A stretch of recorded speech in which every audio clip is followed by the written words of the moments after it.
සතුට හොයාගෙන ගියාට හරි සතුට අපිට ලැබෙනවද?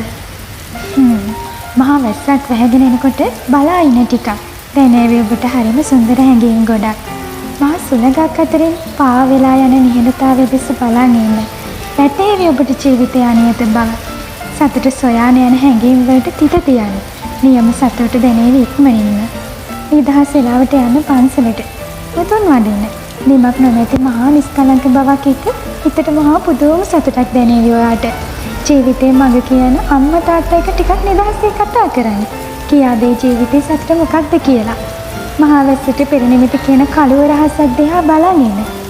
යාවින ඔබ ගව ගානක් ඈත අපස්සට. මතක් වේවි ඔබ සුන්දර අසුන්දර හැම දෙයක්ම. සිහි කරන්න. දුක හිතෙන අතීතේ නෙවෙයි. කඳුළු අතරින් සිනාසන වසන්තය. සුදු වැලි අතරපු පුණ්‍ය භූමියක ඉඳගත්තම දැනෙන සැනසීම ආත්ම ගානක් සතුට උනත් ගන්න නොහැකි වෙන ඔබට ජීවිතේ සැනසීම ගේන තවත් කෙනෙක්ට බෑ. හිඳින ජීවිතේ සතුට අතරින් සොයන්න සැනසීම ලැබෙවි විගසින්.